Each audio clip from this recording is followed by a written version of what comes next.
Anointed TV, transforming lives, changing nations.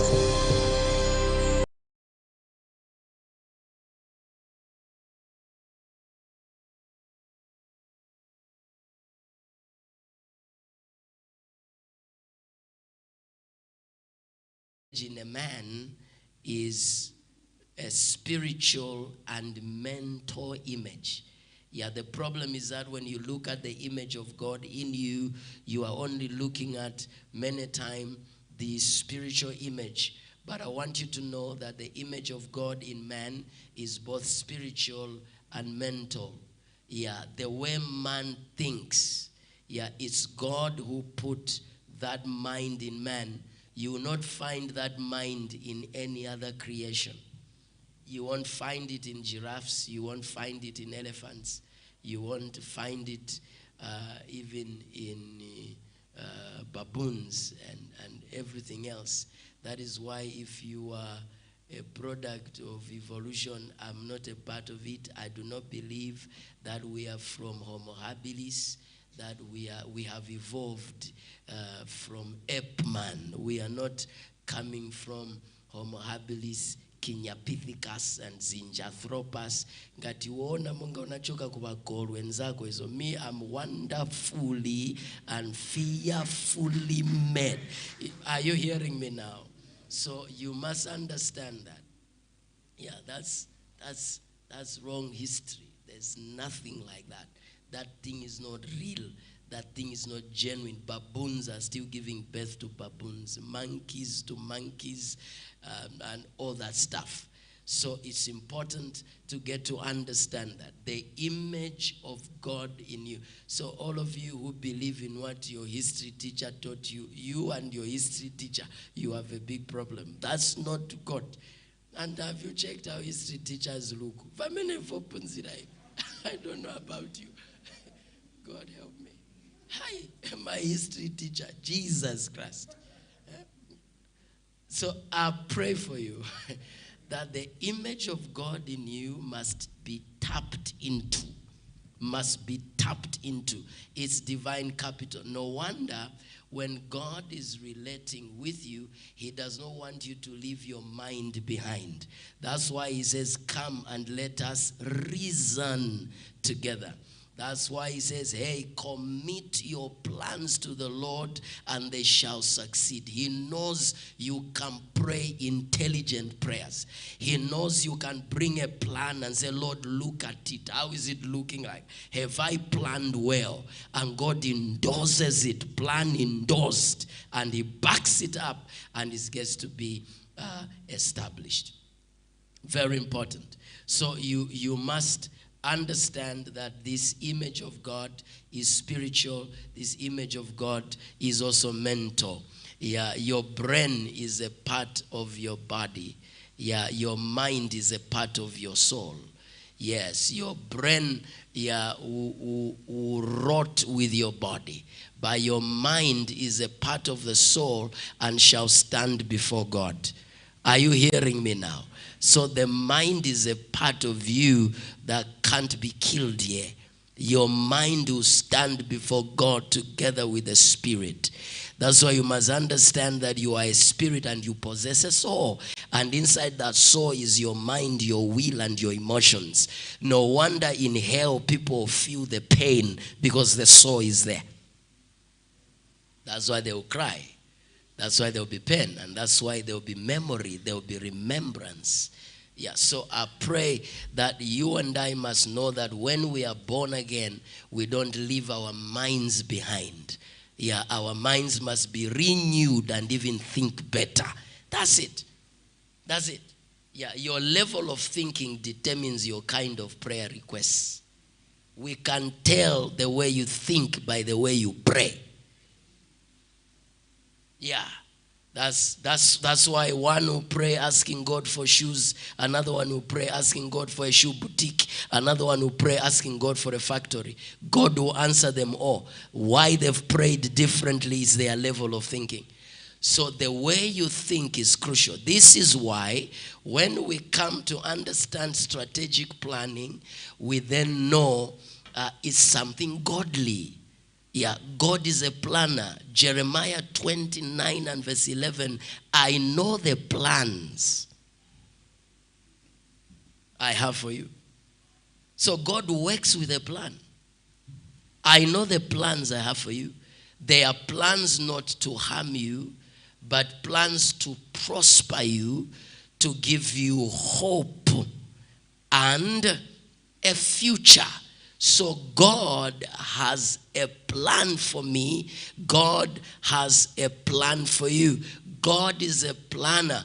God is a strategist. He's a strategical planner. That's it. So God has a plan for you.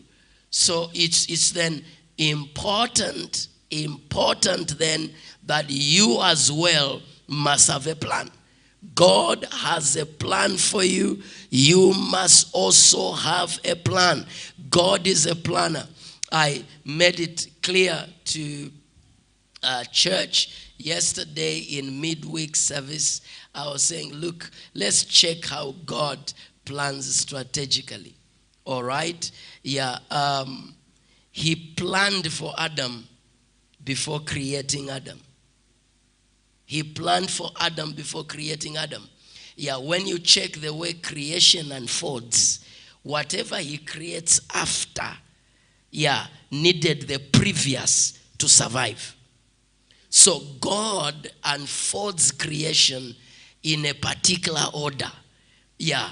And so man is created on the 6th day because God has created all the resources man needs for man to survive. Yeah.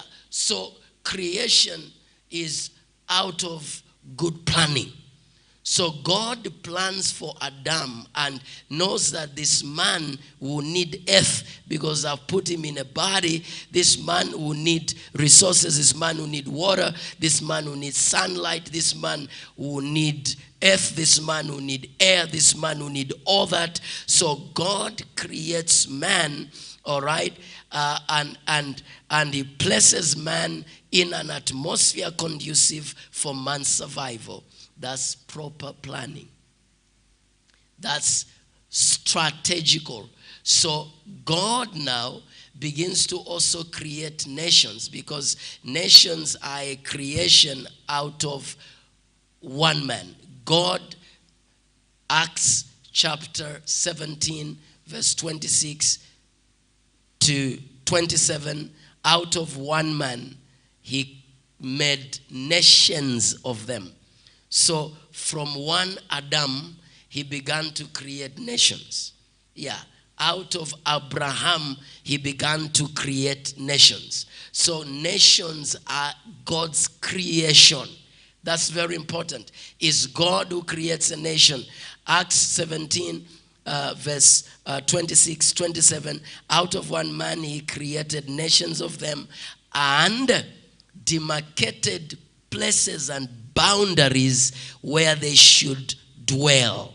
That's it. So he made demarcated boundaries where these nations should dwell and appointed the times in which these people should live. So there's a place demarcated for a nation and time allocated when these people are supposed to live. So the time was allocated that you should be able to live from 1980, all right, to a particular time that we will call the end of the age. Every age has its end. A day will come when all those born in 1980 will be no more on earth. You will look for them in China and never find a person born 1980. You will go in Shangombo among the oldest people and find no one born in 1980 alive. We call it the end of the age. That age has passed. And before your age passes, you must accomplish what you ought to accomplish. Very important. Very important. So, there are people, who were born, Yeah, in 1900. Yeah, you look around and you don't see them anywhere. Why? The end of the age came. Now, God has appointed these times. So every time you appointed that you are living, for example, we are living in our appointed time now. So whatever challenges that come in this time, we have enough grace wired to make it to survive in this time. That's the God we serve. And then God, in his wisdom, in creating all these boundaries, being a strategical planner, he also put enough resources in every country for the nation in that country to survive. A country is a geographical area with boundaries and borders. A nation is the people in that place. So God made sure that he allocated resources for every nation. Yeah. Talk of Tanzania, God made sure he gave them Tanzanite, found in Tanzania, to make them survive economically. And it's not only Tanzanite, with other resources as well. Yeah, you discover in every nation there's a resource that is more prominent and other resources for the survival of that nation. What was that allocation? It was an allocation God gave, because in strategic planning, you plan with vision, with purpose, and you also allocate resources for what you have planned for. So God, as a strategist, he allocated resources for every nation that he planned for. Their resources. Go to Nigeria, enough oil for them to have enough oil fields for their survival. Go to Congo, they have their copper, they have their gold. Congo, what a rich place. Come to Zambia, a place of copper. While we thought we are depleting our copper, Bill Gates and their gadgets discover that we have again too much deposits of copper to last Zambia many years. While we're talking of copper in abundance, there's also the emeralds of Zambia. Zambian emerald, my friend. Hey, we top the charts. Wonderful emerald. Yeah, all as an allocation given to us by God. Now, while we are saying we have used the emeralds and so on, it's now a talk of gold. Gold. There's gold everywhere. Everywhere in Zambia, go to the eastern province, there's gold. Even nearby in Chiwombo, even as near as Kafue. Talk of Mumbwa. Talk of all these places. It's gold. It's gold. You walking on gold, on gold, on gold. My good Lord. Even under Cairo Road, all the way, my friend, to Chilanga, there's limestone here. You can have another plant. You can buy Cairo Road, move it to the other one, and begin to mine limestone here. The limestone even protrudes. When you go to the post office, you check, you find some points are looking whitish. My friend, you drive on wealth. Yeah. Sha. Hey. Whoa. God, a strategical planner. He has allocated resources for every nation. What do we need? Good management, good governance, good leadership, stewardship from the top to the very citizens. You can't just blame government up there. You're also a government. Yeah, but must learn how to govern yourself and the resources within your circumference properly. So God is a strategist. God is a strategist. So to every national vision, there is provision. You must read my book, National Transformation. All that I'm talking about here is all loaded in the book. with all the details, where now a nation must have a national vision because God has provided for national visions. Once the nation has no national vision, some provisions are misused. And so anytime you now learn also to have a vision that will also help Zambia fulfill her vision, your resources as well in the nation of Zambia begin to come to you. That's it. So if there's anything, if you have a vision and you are a Zambian, your vision was budgeted for. Yeah. To every vision, there's provision. So there's no way God puts me in Zambia to pastor and the vision I have is to see delivered, developed people and nations. That's a vision. That's a vision. That's a vision I run with. Delivered, developed people and nations. And my mission is to lead leaders who lead leaders. That's why I don't talk to people like I'm speaking to a group of followers. Can you see the way I'm talking to you? I'm talking to you like a man is talking to leaders. He's talking to deep thinkers and governors and all that stuff. It's because my mission is to bring out a leader out of every person. That's it. And so, as this that I'm doing is also helping Zambia fulfill her vision, because Zambia needs good thinkers. So in the allocation of the national provision for Zambia, I'm included because I'm a participator in making Zambia a better place. I can't be broke. It's not possible. I'm part of the allocation that God has allocated for this great nation. That's why you won't see me running up and about, running away from Zambia and going elsewhere. If I go, I visit 4 days is enough. I must come back. I'm at the airport. Immigration officer in the U.S. is saying, how many days do you need? I said, 2 weeks, sir. 2 weeks.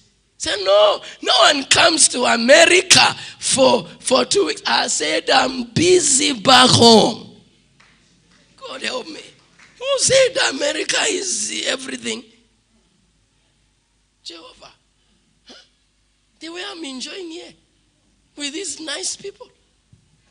Lovely people. You think you people, hey, you are lovely people. I enjoy you too much. I enjoy you too much. I'm not among those who are planning to run away in Zambia and change their name from Mfula to James Brown. I'm not. No. I'm not. I have my allocation. Yeah. When you, businessman, you are helping advance your country, there's an allocation. So this is why when we begin to talk about strategic planning, it begins first from your vision. You can't plan strategically without a vision. It's vision first. What are you seeing ahead of you? What's the mental picture of your future state? What kind of a woman are you in the future? How rich are you? Yeah. How impactful are you? How are you impacting your world? If you see yourself in a complete way, what are you doing? What have you done in the future? You must see that one. You must see that one. You must see that one. Times I sit and I visualize my funeral. At this level, if I'm to die, who can attend it? Who can attend it? Nisiba for sure you will ngankareko. Because I've mattered in your life. I'm telling you. Serious in life. I'm telling you. You are not serious with life. I know you will attend my funeral genuinely. Because why? I've added value to your life. I'm telling you. Hey, you will come for my funeral. I'm telling you, if I die today, I know if I die today, there will be government representation because I've also added value to government. I know, I'm sure. Now, I went now. Now, what more if I have more years to work? That's vision. You must see your end. See your end. See your end. You must have enough social capital, among people. It's the people you influence that you'll be able to add value to. What are you seeing ahead of you? What kind of a pastor? What kind of a businessman? How is your business feeding into national vision? How is your ministry feeding into national vision? How is your entire life? You must begin to see that. You must be able to say, my business is dressing the Zambians. I'm doing this. There must be something you are doing. You must see it. Strategic planning is drawn from vision. If you have no vision, then you can't plan strategically. So that's where it begins from. Clear vision. Do you have a vision? If you have no vision, you can't plan. Because you plan towards your vision. Yeah. So first, it's vision.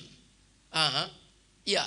Number two, if you want to plan strategically, do a genuine assessment as to where are you, in light with the vision.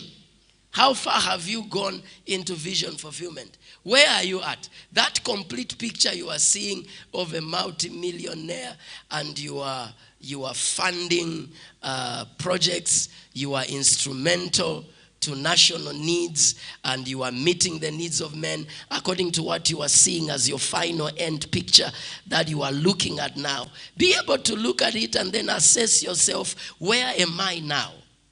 What am I doing in line with that vision fulfillment?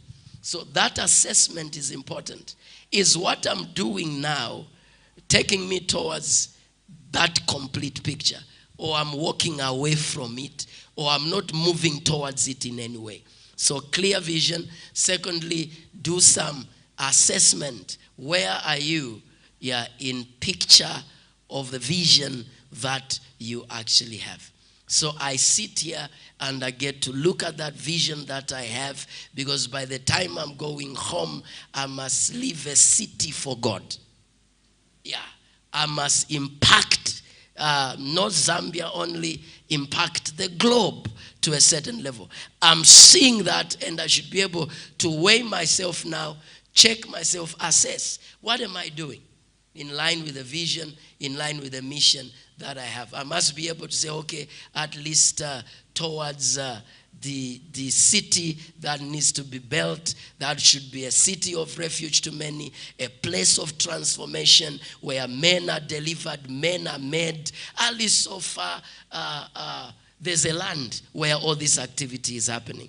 At least so far, there are structures being built in line with that which I'm seeing ahead. At least there are centers around Zambia that are being built to replicate and develop a similar people we are trying to develop here. I must be able to see that. And I must be able to say, Lord, there's also city fellowship where we are feeding into the body of Christ, re-engineering people and touching their lives so that they contribute to the impact. That's it. So I must assess. Which provinces have I entered already now? Which ones have I not? Yeah, in my mandate in touching the nation. So I must be able to assess and see what I'm not yet doing, what I'm not doing right, and what I should be able to do right. When you do an assessment, you then begin to set goals. Yeah. So what goals can I set so that I know that by this particular date in time, I must be able to move from where I am now to this particular level in line with vision fulfillment. So I must begin to set clear goals. Yeah, your goals must be set, and we've learned You must be able to set your SMART goals. Goals that are specific. You can't score when you have no specific goals that need to be scored. It must be a SMART goal. You must know it's specific. Your goal as well must be measurable. Measure yourself. Measure the goal that you are trying to get to achieve. Measure yourself. Know what you have learned. Know what you understand. All right? Put yourself on a scale. And in line with the goal you have set, are you able to go ahead and achieve that goal? Because your goals must be measurable. Yeah, your goals must be attainable. You must make sure they are attainable. You must make sure the goals are realistic. You must make sure the goals are time targeted. There's time attached to those particular goals that you have actually set. Very important. You can't be talking about buying a helicopter. Yeah, by the end of the year, and you don't have a Vitz. You don't have an Ego black bicycle.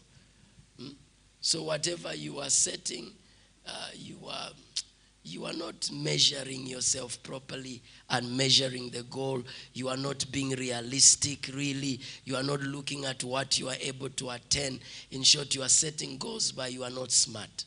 Yeah, the goal must be smart. You must be able to make sure you are specific, measurable goals, and they are attainable, they are realistic, they are time targeted, and the end of the year must be the time you are targeting, because every year must produce results. Every month must produce results. So by December 31st, what should you have achieved?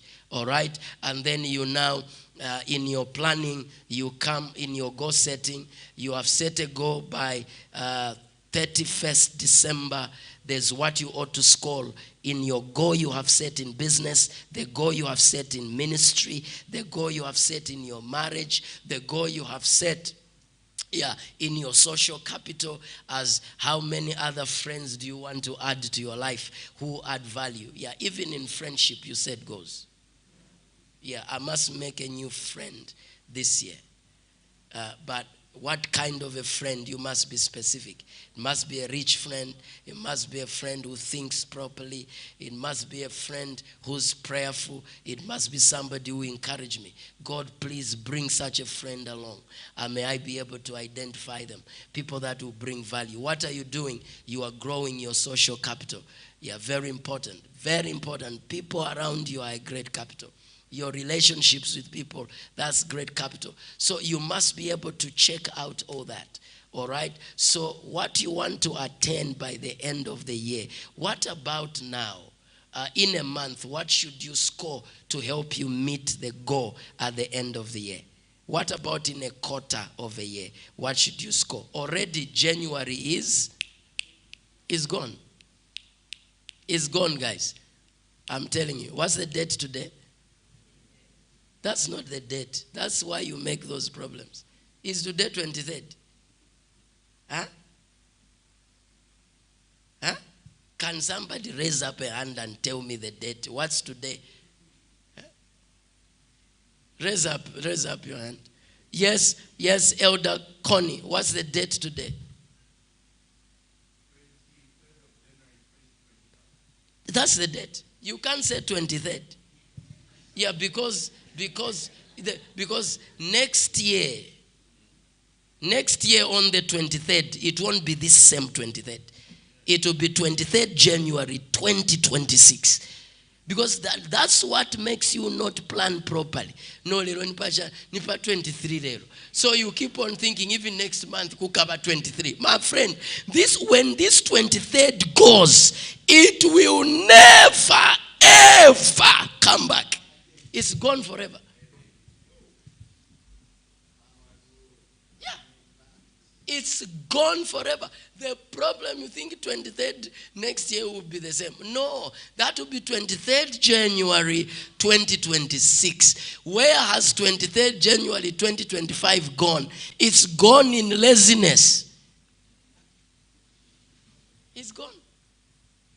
in the womb of laziness. That's the cankerworm that ate up 2023, January 2025. It was eaten. It was eaten. It was eaten in an unplanned visit. How do you just visit people without an agenda?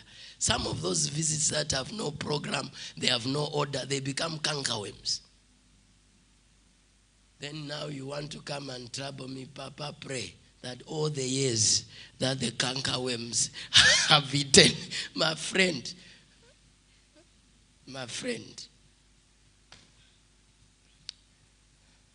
vision, assess, set goals.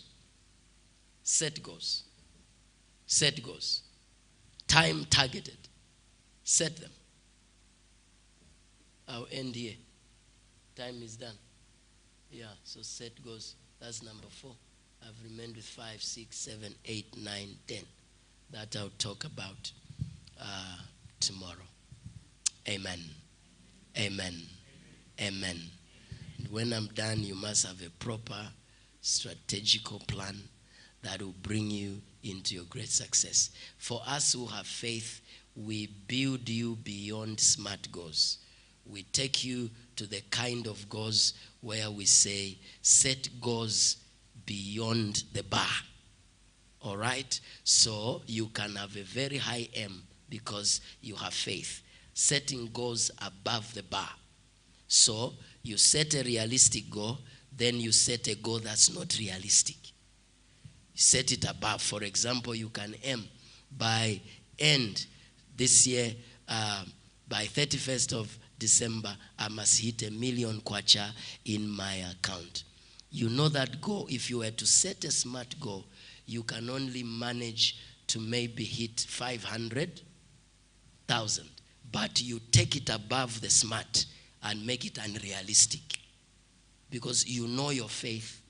You know, so you want to challenge yourself. So that even when you fail 1 million kwacha, you can at least hit 800,000. You have surpassed the smart goal of 500,000. You have failed the 1 million, but you've gone above the smart. Yeah. So we teach that to the mature. Now the young ones, we end on smart goals. We start with and so on. But we want to make sure now you men of faith, you women of faith, you can even stretch and set a goal above the smart one. Up on your feet. Yeah. Look at your neighbor. Go to 5 people actually. Ask them, do you have a strategic plan? Do you have a strategic plan? Do you have a strategic plan? Do you have a strategic plan? Is there a strategic plan? Those of you that are following online, do you have a strategic plan for 2025 and the years beyond? Do you have a strategic plan? Now, very quickly, get your good offering, and then you got an envelope yesterday for your seed of your next level. You have it. You can lay it to the altar. You have your offering. Let your offerings come.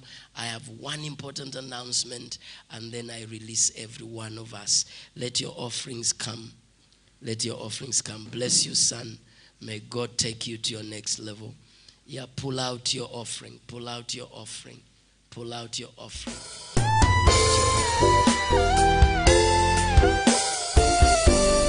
Anointed TV, transforming lives, changing nations.